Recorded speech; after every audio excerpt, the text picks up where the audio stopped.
Hi there, and welcome back to the Make Time for Success podcast. This is episode number 186. In today's episode, we're going to talk about all things speaking and communication and comfort. Comfort with using your own voice and being your authentic self when you are engaged in public speaking. My special guest today happens to be an expert in all of these areas. Her name is Heather Sager. Heather is a speaking and sales coach and business mentor who helps her clients to turn their voice into their best marketing asset for growing their businesses. She is a former consulting executive turned global speaker and trainer.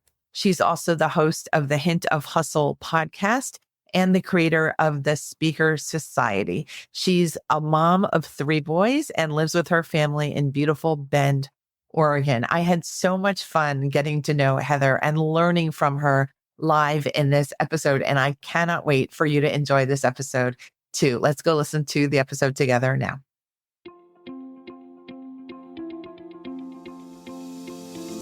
Hi, I'm Dr. Christine Lee, and I'm a psychologist and a procrastination coach. I've helped thousands of people move past procrastination and overwhelm so they could begin working to their potential.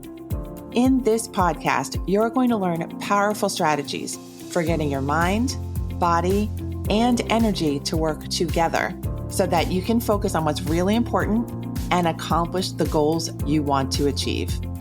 When you start living within your full power, you're going to see how being productive can be easy and how you can create success on demand.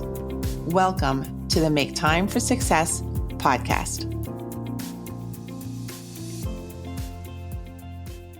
Hi, everyone. It is Christine. I am so excited for today's wonderful, talented, and sparkling guest. Her name is Heather Sager. She is a business and sales coach and a speaking coach. And I am so happy to be able to have her on the show because I have been dying to learn from her. And I can't wait to get to know her more and to have you learn from her and get to know her as well. Heather, welcome to the show. Thank you so much. I am thrilled to be here. It's been a long time coming, you and I finally having a meetup. Yes, yes. And I'm very, very excited about this. I have heard a lot about you, a lot about your programs. I know you're buzzing about. I know your personal life is very busy with you welcoming your 3rd child. And just do me a favor and just start us off with kind of what we need to know about you at the start so that we can start a whole conversation. Oh, there are so many things, and I know we'll get into it, but probably the most important is you'll find from me pretty quickly that I'm a speaking coach, but I tend to break all the traditional rules around trying to speak a certain way or be polished or professional or have this cloak of corporate speak that I actually came from. I'm kind of a straight shooter. Let's have fun while we learn. I have really high self-awareness and I don't take myself very seriously. So as we get into the episode today, I'm probably going to say some things that'll make you like spit out your water and laugh, probably unexpected. I also am not perfect. I'll use filler words. When I get excited, I talk super fast. But I think what you need to know is everything that we're going to talk about today when it comes to communication and showing up. For me, it's all rooted in experience from the last 23 years. I have professionally been speaking on stages in some form or fashion. And I'm just super passionate about helping other people learn how to speak with more confidence and less trying to be a different person. And most importantly, I work with business owners primarily. So I teach people how to make their words make money. So that's a little bit about me. I have a couple boys at home, 3 little kids. I just had my 3rd baby at 40 years old. So I'm like back in the diaper space. So I'm an open book. Let's jump in. Okay. I'm always up for talking about babies, but we can leave that in. Congratulations again. And I am very curious about the cloak thing and about having fun. What are your thoughts about how speaking became such a cloak thing where you need to sound professional and you have to look and seem a certain way and how that tends to trip people up. What is your experience? Yeah. So my experience is primarily back in corporate. So I had a corporate career. I'm in a really good run. I was the vice president of learning and development for a very high profile management organization in the healthcare space. That's a lot of words and a lot of jargon, but I was on stage all the time. And I ran the training team who was on stage all the time. And we worked with doctors. And we all know, like, hello, I mean, doctors, the profession was the hearing care space. So ear doctors. And they very much wanted things to be polished and professional. I mean, these were very, very well educated. And the company I work for, we were all in our 20s. So, I mean, these people had decades over us. And so, in order for them to take us seriously, there was this idea that, like, oh, we have to be a certain way. Like, we have to use the big words and sound smart. And we think that if people think that we're more quote unquote serious or polished and professional, then they'll take us seriously. They'll think we're more credible. And what I've actually found is that couldn't be further from the truth. When I was promoted into a VP role, I think I was like 27 years old. So I was one of the only women at the table. I remember traveling to some really big meetings for these different corporate companies that we worked with. And they were all white men in the room in their like 50s and 60s. And they were all using big words and talking, like all this jargon, right? And I will never forget, I had the courage to raise my hand and ask a question. And then I translated their answer out of jargon speak. And I don't remember what it was about, but I was like, oh, so you mean, and I said it in super plain spoken language. And I think I used a metaphor. And the entire room erupted laughing. Like, who is this girl? And why is she like, who? Like, that's so unprofessional. It was not unprofessional. It was just real language. And what was interesting is after that meeting, I had more of these men walk up to me on the break and be like, oh, your approach to this is so refreshing. I just started laughing because I'm like, it's not about sounding smart. I don't care about sounding smart. I care that other people understand what I'm trying to say. And that's what I found is over the years is when I work with business owners, especially coming out of corporate, they think they have to sound smart, but it's not about that. People don't trust you because you sound smart. People trust you because you sound real. They're not thinking like, what are you hiding? What are you trying to cover up? They're just going, I like this person. I'm resonating with what they're saying. Like, I want to learn more. So I think we could all benefit from shaking off that jargony factor or trying to be perfect. It's okay to use filler words. It's okay if you talk fast. It's okay if you say random analogies or go off on tangents. People want real as long as it's relevant to them. That was a beautiful explanation. And I love the example. And I am curious, is there something about you or your history where you just knew that that was going to be A, your best way of communicating, and B, something that you could teach other people? Was there something that happened in your life or just a knowing that you came to this world with about authenticity in communication? Yeah, so I was super shy growing up. I remember in kindergarten, my report card, like I still have it in the little like things my mom saved, but my report card was like, Heather is a joy to have in class. If only she would speak out loud. I was so shy, I didn't talk, but I have very, very clear memories as a kid growing up that in my friend groups, I was known as a social butterfly, and not because I'm super outwardly social. I'm actually an introvert, but what was fascinating was I was the person who would say the thing that needed to be said. And I learned that growing up. I mean, down to the point where I remember at recess in the second grade, one of my friends lost their necklace on the playground. And the teachers were like, we all have to go in. Sorry, you're screwed. Something like that. And I remember being the person that stood up to the teacher, not rudely, not out of disrespect, but I stood my ground because my friend was really sad that her like very fancy, I'm going to air quote fancy, necklace that her parents had bought her for her birthday, she wanted to find it. And I think Mrs. Carter could wait. We were just coloring in class, so why couldn't we? So from that memory, and then paired with so many others, my friends ended up coming to me when someone needed to say something to an adult, or they needed to have a difficult conversation. They would come to me and say, well, Heather, what would you say?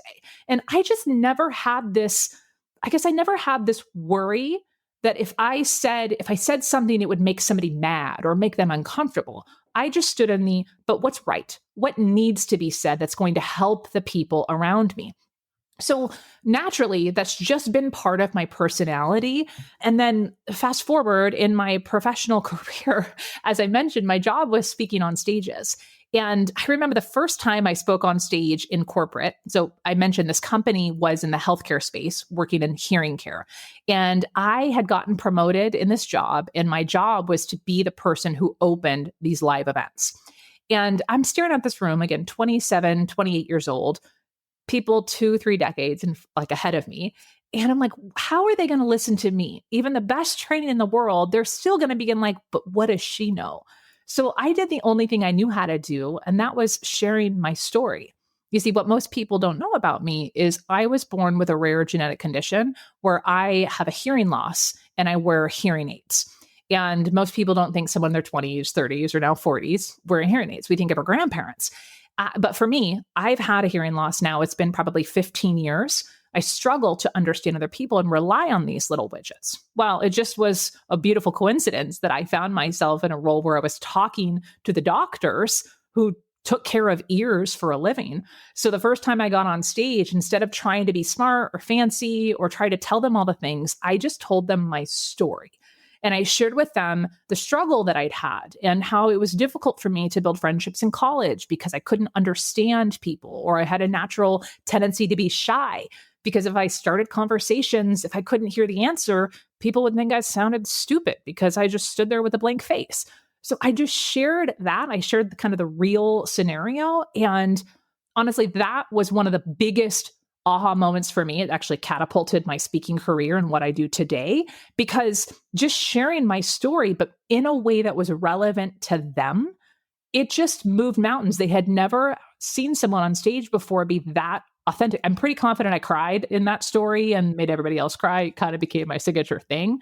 But it had to be a little bit of that, of having the loud voice as a kid paired with sharing my story. I just did it so many times. I've just now gotten really, really good at it. Yeah. Thank you for sharing that story. I was tipped off to that story because I had done a little bit of preparation for this episode. And I just want to share, I am a user of hearing aids as well. I didn't know that. So yeah, I mean, I've never disclosed that either, so there would be no reason to know that.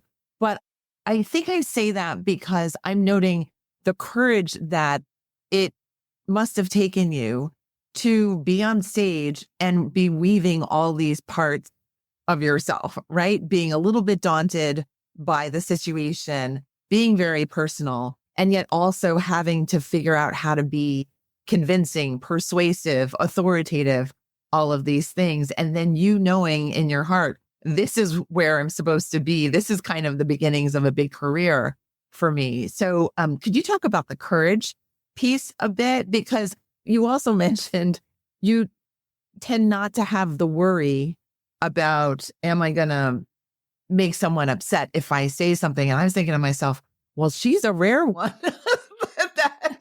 So I guess my questions are, could you talk about courage? And could you talk about the rest of us who really do have this worry about upsetting people and saying the wrong thing and looking unprofessional and things like that? Yeah, I guess I should clarify that. The thought still enters my mind, like all the time. Of course, I'm worried of what other people think. Of course, I'm afraid of messing up in public. Of course, I'm concerned that I might offend someone or say the wrong thing or just get it wrong entirely. Those are definitely, right? This courage is a muscle, and let me break it down to one really simple thing. And it's rooted in, how so many people are terrified of public speaking. People are public. There's a joke by Jerry Seinfeld that's like, more people would rather be in the coffin at a funeral than giving the eulogy, right? It's like a very, very famous joke. People are just freaked out by it. And even those, I work with a lot of clients. Some are terrified. Some are like not freaked out by speaking, but they still always get nervous when they show up. So put this in there, whether you're giving a presentation or maybe you need to have an important conversation with someone in your life. There's these butterflies and these nerves. And the dialogue on our head, it goes something like, what if I mess up? What if they get mad at me? Like, what if I look like an idiot? What if I say it wrong? What if I don't know, the list goes on and on. Our internal dialogue is real. I mean, it's real good at that narrative, right?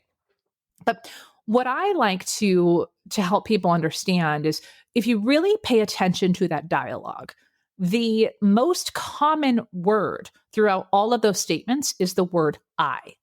I, I. What if I fail? What if I mess up? What if I look stupid? What if I insert whatever thing here? They're all self-focused. And what I learned very, very early on in my life, but also my career, is that when you take the focus off of you and you start asking questions around the people around you, you become curious. And I find the more curious I become, the more courageous I act. So let's put that back in the context of if you get nervous speaking or you have fear around public speaking, what if instead of worrying about us sounding like an idiot or rambling on too long or people thinking blah, blah, blah about us, what if instead we were thinking like, what might this person be feeling today? What might have happened 10 minutes before our conversation? What are they struggling with right now? What are they insecure about? What are they worried about? What are they up dreaming about late at night? If we start getting curious around the person who we're ultimately going to talk to, you notice that when you start asking these questions, and for me, in the context of a business presentation, if I'm asking, oh, how might Christine be feeling today? She might be nervous about this presentation, or she might be feeling blah, blah, blah. And if I start pointing out around how you're feeling related to speaking, I have great experience of that. I have a lot of knowledge on that. Instantly, my courage starts going up because I just want to help you. And what happens is we're way more willing to take action when we're thinking about helping another person.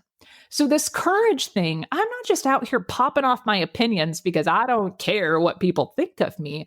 I'm actually pretty reserved with my opinions.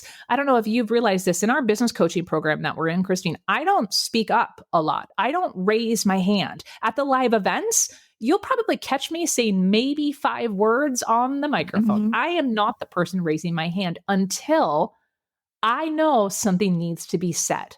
I'll wait. But when I notice something and I feel like, oh, this will help someone else in the room, I will raise my hand. And I still get nervous to do it. But when I do, people pay attention.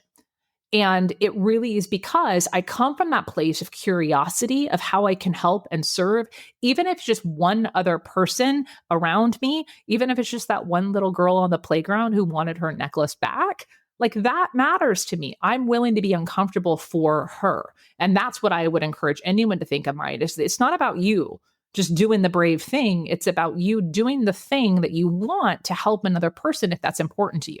Yes, I love it. And I love also the point about it being a muscle, right? We might be born with a tendency towards things, but we still have to develop the muscle. We still have to go to those conferences. We still have to step on the stages, and we still have to keep our senses open to who does need our help, our specific voice. Yeah. Speaking of that issue, I think I'm going to craft another question, which is, what about the person who feels like they are in maybe a professional situation or a personal situation where it would be good if they showed up more, but they're not feeling that they have the material, that they don't have the raw goods. They don't have the intelligence, the opinions, the experience of speaking or making an argument. I can think of many people who come from that, right? What would you say to those people where the muscle is kind of weak and they need some strengthening and some exercises? What would you do with them? Yes. Okay. I love this question. And I'm going to introduce another angle to think about with this one. So even if you've developed the courage and you're doing this, let's say it's been a while since you've done it, it feels like you're starting all over again. So the example for me is, so right now I have an online brand. I have a podcast similar to you. I'm showing up on social, but I've taken a hiatus here over the last 6 months as I had a new baby. Prior to this baby coming, I was pretty consistent showing up on video and recording podcasts, but coming back into it, oh my gosh, it feels so hard. I'll sit down to do a video or do something, and then I'll start talking. And then I'm like, I'll even go like, what the heck are you saying, Heather? Like, this is stupid. This is going to help no one. Like, what are we here? And then I'll give up and go away.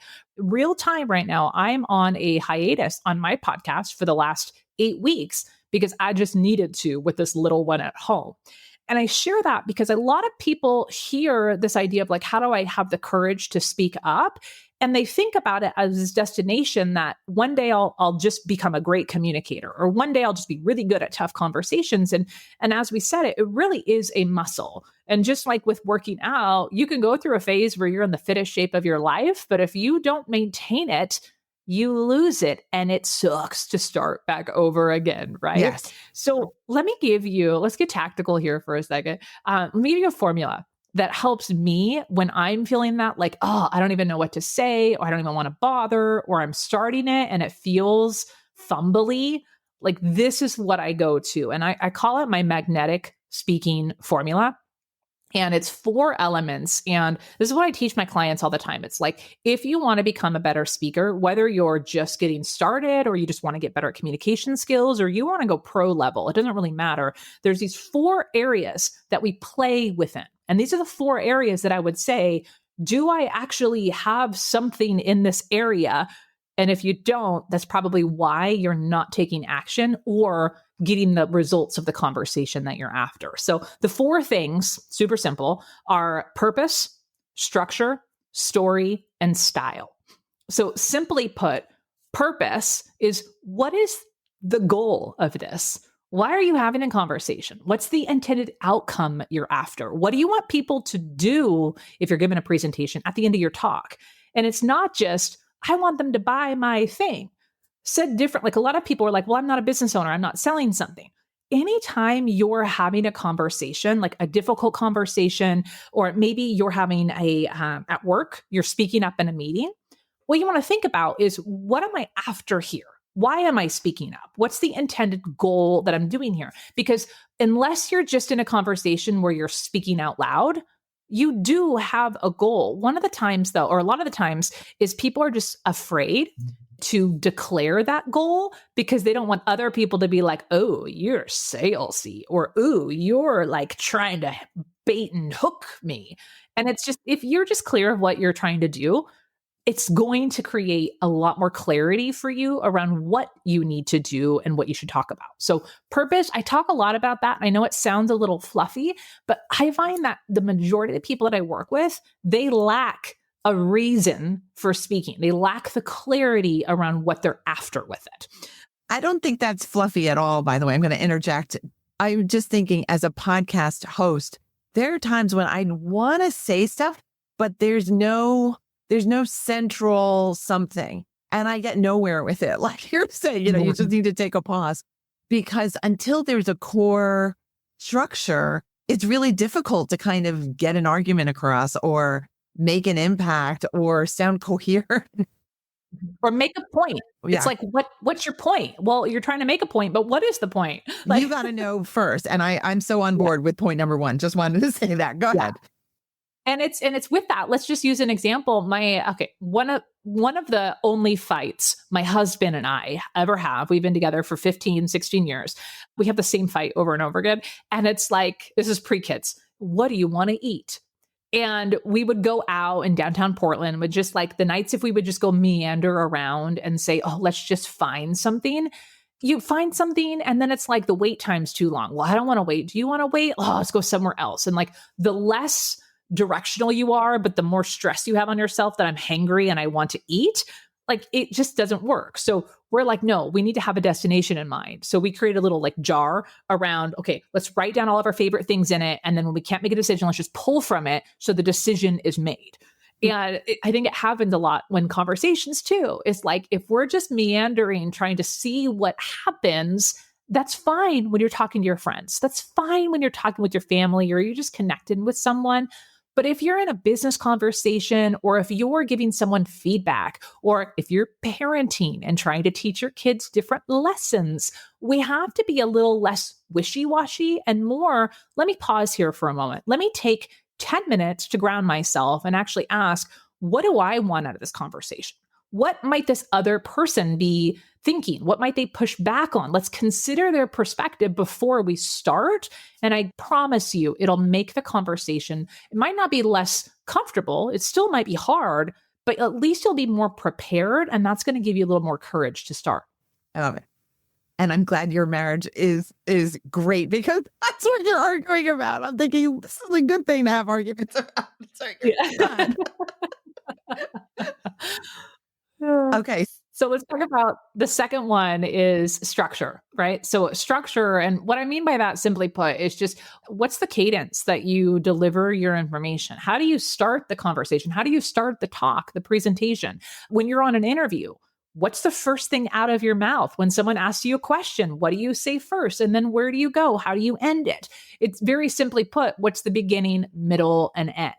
So many people, when they deliver presentations, they maybe plan their opening, but they spend all the time in the meat. What's the gist? What's the juicy stuff that I want to say? But they don't think about how they're going to set it up. They don't think about how they're going to end it. Or if they do, it's usually, I'm running out of time, so let me speed up real quick and just kind of mention the thing I want to mention, but I don't want to make anybody mad or uncomfortable. So I'm just going to leave it up here and then I'm going to go.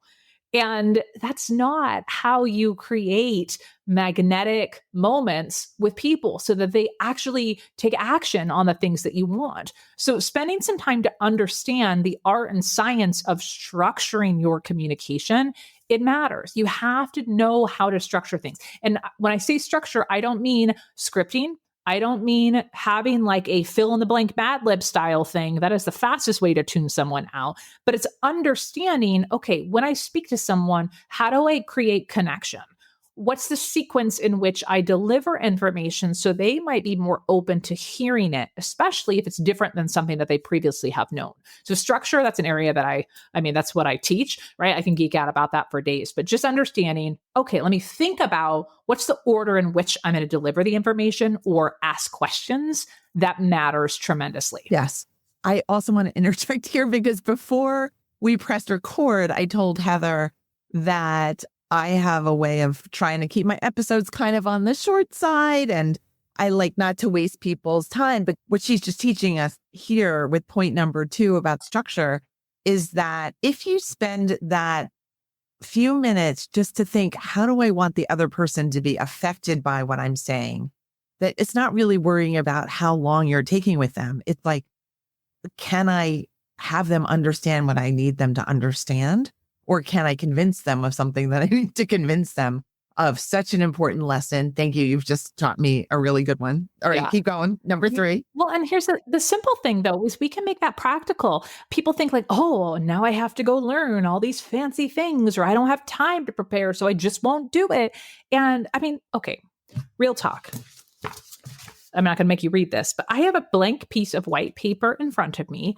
Pen and paper. This is what is in front of me right now. And 5 minutes before I joined today, I wrote down a couple notes for myself. I grounded myself and said, okay, what are some of the things that I think might be helpful? And then when we started, I asked you a couple questions around your audience. I wrote those down so that, okay, I have a plan in my mind. I don't know what questions you're going to ask, right? This is a unique situation, but I'm still prepared. I have thought through what are some things that I can share. And because I speak on these things all the time, I know that when I talk about, for example, nerves and courage, I have a sequence of how I explain it and the example I use and the tips that I give because I've delivered it before. So that's what I'm talking about structure. You can just do that on a Post-it note. Just write down, if I only had a couple minutes with them, what are the 3 things that I want them to take away? What do I not want to forget to tell them? If you just take that moment and ask yourself before a conversation or a presentation, it will help you then filter out the like forever rambles that happen just to get into it from the start, right? So just write out, what's the gist? What do I want to say? And that'll set you up for a lot of success. Love it. Thank you. Thank you. Thank you. Okay. Of course. Third is story. This one's my favorite. Have you noticed how I've given you multiple stories in our conversation today? Yes. Yeah. Well, I think what a lot of people do, especially when you were saying that you don't want to take up too many people's time, I hear this a lot from my clients who are really powerful educators. they're well educated themselves and they have a lot of experience and they just want to share what they know with other people. And they don't want to waste people's time because they know that time is the most precious resource that we all have. So what happens is we think like, okay, if I can be succinct, if I can really boil it down and make something meaty and juicy and tactical and really just give them bam, bam, bam, do this, then I'm going to serve them best. And the reality is that's kind of like, okay, one of the snacks my kids love right now are these Chomp beef sticks. Like they're obsessed with them. Have you seen them at the grocery store? They're like clean ingredients. They're very trendy right now, but they're like in a red package. They're called Chomp. Okay. And my kids are obsessed. But a couple of weeks ago, we went out to like a park in downtown Bend and I had forgotten a water bottle and I'd forgotten their snacks. But in the bottom of the diaper bag, I had like a handful of these Chomp beef sticks. So my kid, like they're gnawing on it. They're starving because mom forgot to pack snacks and they're eating them and they love them. And, you know, like jerky or beef sticks, like it's a little intense if you eat like two of them back to back, which my children did. And they're like with their mouth going like, we need some water. Like I need something else. And mom's like, sorry, I don't have any. Well, here's the thing. When you're with a client or an audience or someone that you're speaking to and you're trying to rapid fire all these tips or tactics and packing it in, this is a terrible metaphor here, but it's like you're cramming the beef stick, right? It's just too much, too intense, just a little too, like, you know what I mean, right? It's too salty. What we have to do is think about, like, how do we make this a more pleasant experience?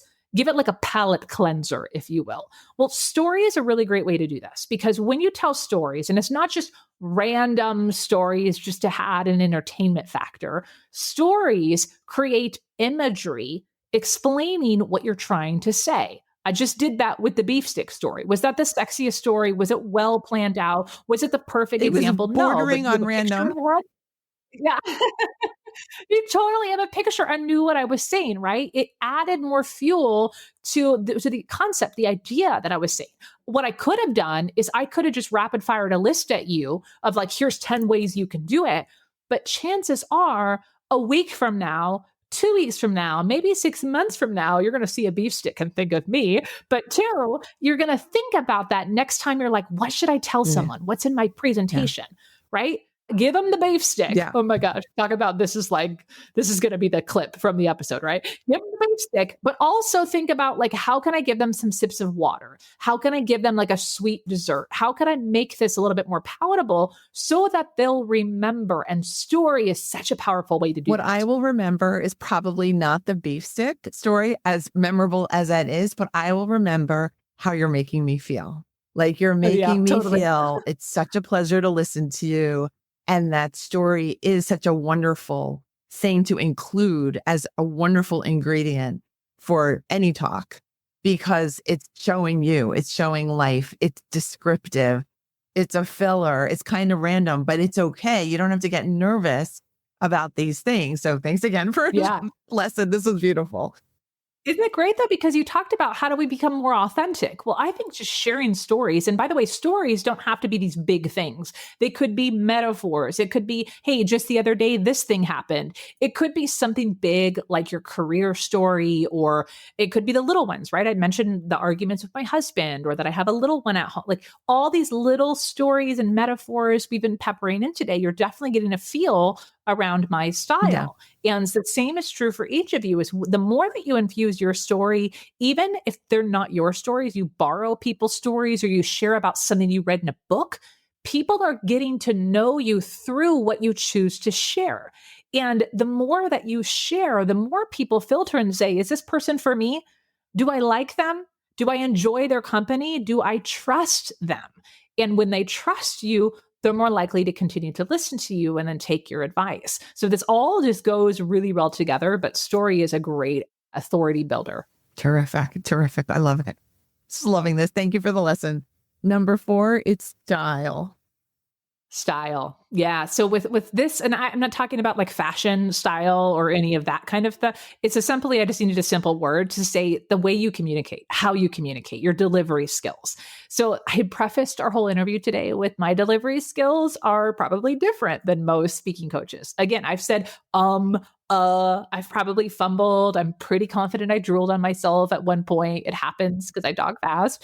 It just happens. The way that I communicate. If you by chance catch the video of this interview, you'll notice my left eyebrow is far more expressive than my right. I can't control it. It bothers me, but I've learned to embrace it. I've really worked hard on my hand gestures. I have worked on my resting, not so nice person face to balance out. My tone is a little more, let's call it masculine. I don't have that warm, syrupy tone in my voice. So I've really had to work in adding a pleasant look to my face. I've had to think about how do I add more pleasantry when I'm talking about harder things? When is it okay to be really serious? When it comes to your body language, what does your face look like? Are you hunched over? Are you open? Are your arms crossed? Are you closed? All of these things are silently communicating to the other person all of these messages. You could be saying nothing at all, and you're saying so much. So what I like to remind people is when it comes back time, we talk about speaking. How could you be more comfortable in conversations, speaking up in a meeting, talking on a panel, even fundraising, if you're part of any nonprofits or organizations, like there's all these different contexts. We're pulling it back into, we talked about like, what's the purpose? Okay, what am I going to talk about? What kind of stories could I use? But most importantly than anything, think about how do I want to come across? How do I want to make this person in front of me feel, as we discussed, right? Do I want to give them the warm fuzzies? Do I want them to feel empathy? Do I want to feel empathy towards them? Do I want them to be excited? Do I want them to be elated? What is that feeling? And chances are is if you're speeding through what you're going to say, or you're just delivering the facts, or you're talking in a very reserved, apprehensive way, it's probably not going to create the feeling that you're after. Mm-hmm. So I think a simple hack to this, a lot of people are like, oh, let me study body language. Oh, let me study how to do hand gestures. And side note, I have some YouTube videos on that. If you Google Heather Sager hand gestures, you can watch my very embarrassing, cringy episodes. But here's what I would say is like the best way for anyone to come across better in their delivery skills is just ask the question, how do I want this person to feel? Because our brains and our bodies are actually pretty smart. So if we're thinking, I want them to feel heard, I want them to feel valued, I want them to feel excited, whatever those words are, you'll notice that if you want someone to feel like you care, your body language becomes more open. You'll uncross your arms. You might speak a little slower. If you want someone to feel excited, you're going to notice that your pace probably should pick up a bit. Now, we don't want to do that for the entire time we talk to someone. But if we connect the dots around how we want them to feel, you'll notice that your tone, your body language, your facial expressions, your hand gestures, all of them will start becoming better. They'll be more helpful versus hindersome to your conversation. Beautiful. I love that. And I love that that's also a consideration, right? That you can put some thought into it. You can accept it the way your eyebrows are going. You can learn hand gestures. And I was taught a long time ago about hands on camera, really the importance of movement and not being like like a rock monolith kind of sitting there. And I think it's been really helpful. Like every little piece of inspiration you can weave into what you're naturally inclined to do, but you can have a little more impact the more you go, right? And I would take Heather's cue, don't leave huge gaps of time in between practice episodes because you do forget and you do get a little more anxious without the practice. And practice makes a stronger speaker. I really do believe that as well. 100%. So Heather, I did have can you tell us just how people can work with you? I am just fascinated by how you deliver your stories, how you teach, your experience, and how your personality is woven into what you do. I love this whole thing. Please share with us how we can stay in touch with you and how to work with you. Yeah. Okay. So the best place for anyone to go if you've been intrigued by my weird, quirky style today, kind of keeping things plain simple, but super actionable and entertaining, right? As my whole goal is how do I teach people how to make better decisions when it comes to their communication, but also make it enjoyable because that's how we continue to make it a skill. Most people don't think like, oh, I need a public speaking coach unless you're a professional speaker. Well, I'm a professional, like I don't work with professional speakers. I work with business owners who incorporate speaking their business. So I have to make speaking relevant all the time. So if you like the idea of, okay, I would love to always be kind of on my A game or constantly be working on how I communicate, even if I don't have a quote unquote talk coming up. So that kind of thing, you might like my podcast. That would be a really great place to start because outside of this little hiatus I'm on, I mean, I have 230 something episodes in my archive that you can come back through. It's great. The show is called Hint of Hustle. The whole premise is that I believe that in order to achieve anything great, it requires some hustle, but we hustle in seasons. But when we work in a way that we're more efficient, AKA use our voices more effectively, it allows us to not work so hard because we're not trying to prove ourselves. We're not trying to do all these other things to prove that our business can grow. Instead, we are being really intentional with a conversation and creating space for the conversations to happen. So Hint of Hustle is a great place to go. You can find out on any of the podcast platforms like you're on now. But the best place to learn a little bit more is my website, heathersager.com. On there, I have a wealth of blog posts, articles. Again, you can find that YouTube video around hand gestures. I also have a really great episode around how to articulate your thoughts if you struggle getting it out of your head and you feel like you're super rambly. So my number one podcast episode is called How to Articulate Your Thoughts So Others Can Understand You. So if you want to learn a little bit more about that, I have a ton of free resources on my site, including my favorite free guide that is called My 19 Magnetic Phrases.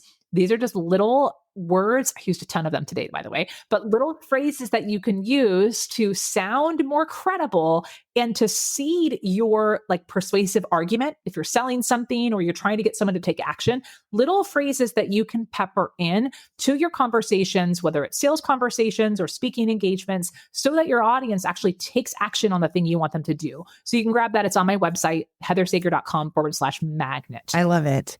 I will have all of that in our show notes for this episode. I know I did the wrap up sequence, but I do remember my question now. So if you can take one more question, it is, how do your clients feel once they've really adopted the 4 magnetic speaking formula pieces, when they've really got it, when they've woven that into how they present and they feel like natural, confident speakers? What gets unleashed emotionally, professionally, spiritually in these people?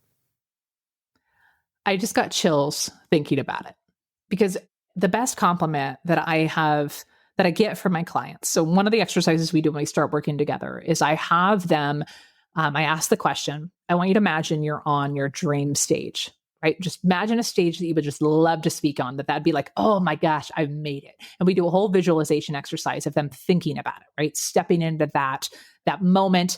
And in that visualization, they step off stage and I say, oh my gosh, somebody ran up to you to tell you, I loved your presentation. My question for you is, what are the words they use to describe you? And they write down their words, and we end up modifying into this, what we call their speaker persona, which is these are the words that I want people using to describe me. So when my clients, they deliver their talks, they create their talks, they've been practicing, they get out there and they speak on a stage. Maybe it's not their dream stage, sometimes it is, but they get on a stage. The best feeling ever is when they actually read the comments in the attendee survey, or they have conversations with people after, or they read the messages in their inbox after. And those words that they're reading are literally the exact words that they dreamed someday someone would say about them. That they're feeling that they were an inspiration, that they're finally going to take action. They're feeling they were warm and welcoming and inspiring and engaging and whatever the words were.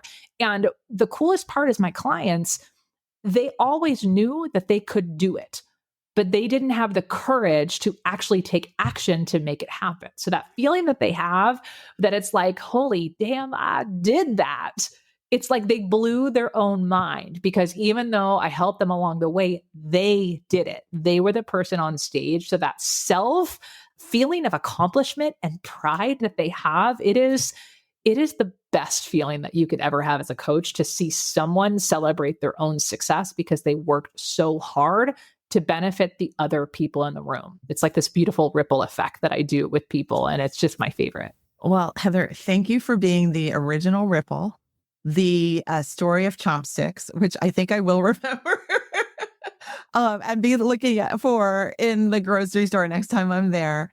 Thank you for coming on the show and for educating us in such a brilliant and fun way. And I'm looking forward to grabbing that magnet download of 19 phrases. So I'm hoping my listeners will follow suit. And I wish you all the best with new baby, all the other babies, and your business and everything else. Thank you so much for being here. Thank you. Thank you. Take care, everyone. I will see you next week for another episode of the Make Time for Success podcast. And if you would, please drop a wonderful review of the podcast, because I have amazing guests like Heather on, and because we work to give you a lot of information about how to make time for success in your life. Thank you so much. I'll see you next week. Bye. Thank you for listening to this episode of the Make Time for Success podcast. If you enjoyed what you've heard, you can subscribe to make sure you get notified of upcoming episodes. You can also visit our website, maketimeforsuccesspodcast.com, for past episodes, show notes, and all the resources we mention on the show. Feel free to connect with me over on Instagram too. You can find me there under the name Procrastination Coach. Send me a DM and let me know what your thoughts are about the episodes you've been listening to. And let me know any topics that you might like me to talk about on the show.